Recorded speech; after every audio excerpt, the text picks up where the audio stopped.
ওই আসিয়া একদিন চিরুনি দিয়া মাথা আছড়ায়, হঠাৎ চিরুনিটা মাটির মধ্যে পড়ে গেল।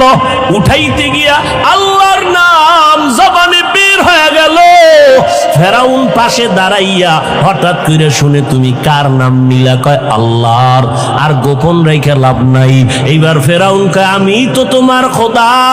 কয় না, আমি তো মুসা নবীর খোদার উপর ঈমান এনেছি। এতদিন আমি গোপন রেখেছিলাম, এখন আর গোপন রাখার কোনো সুযোগ নাই। যেহেতু প্রকাশ হয়েই গেছি, আর এটা বন্ধ করা যাবে না। ফেরাউন ডাক দিয়া কয়, আসিয়া সর্বনাশ, আমার খোদাইগিরি না জানি কি হয়ে যায়।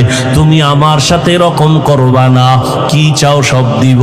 বলে তুমি যাই দাও, আমার মাওলার মোহাব্বত আমি আলাদা ফেরত দিতে পারবো না। আমি মাওলার আশেক হয়ে গেলাম, আমি মাওলার মোহাব্বত অন্তরে জমায়ে ফেলেছি।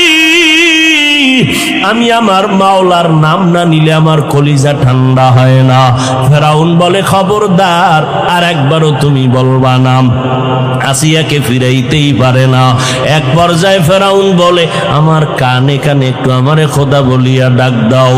আসিয়া ডাক দিয়া কয়, রে ফেরাউন, আমার আল্লাহকে ফাঁকি দেওয়ার কোনো সুযোগ হবে না। আসিয়া এবার আল্লাহর উপরে মজবুত হয়ে গেল। ফেরাউন যখন দেখলো আর আসিয়াকে লাইনে নেওয়া যায় না, এবার ফেরাউন রাগান্বিত হয়ে বাঁকা হইয়া বলে, ও আসিয়া, আল্লাহরে যদি তুমি ভুলিয়া না যাও, আমারে যদি খোদা বলে স্বীকৃতি না দাও, আমি তোমাকে বিচারের কাঠগড়ায় দাঁড় করাবো। আসিয়া বলে, রে তুমি যা করো কিছুই আমার আপত্তি নাই। বলে, তোমার হাতে পায়ে রশি লাগায় ফাঁসি দিব। যখন ফেরাউন বলল, আসিয়া বলে, করো, আমার কোনো আপত্তি নাই। আমি আমার মালিকের ভুলতে পারবো না, কারণ আমার মালিক, আমার ইজ্জতের মালিক, আমার হায়াতের মালিক, আমার রিজিকের মালিক আমার আল্লাহ ছাড়া আমার আপন কেউ নাই। ওই আল্লাহ আমাকে কথা বলার শক্তি দান করেছেন, ওই আল্লাহ আমার সুন্দর চেহারা দিয়া বানাইছেন। ফেরাউন যখন দেখলো ফিরানো যায় না, ফাঁসির মঞ্চে নেওয়ার জন্য রেডি হয়ে গেল।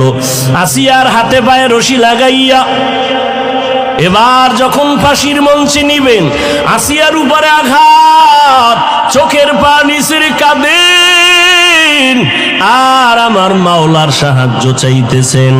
এতে হঠাৎ করিয়া যখন আসিয়াকে ফাঁসি দিবে খবরটা ছড়ায় গেল। একদিন ওই পথের দ্বারে মুসা নবীর আগমন ঘটে গেল। আসিয়া মুসা নবীরে দেইখা কয়, ও পয়গম্বর, আপনি জানেন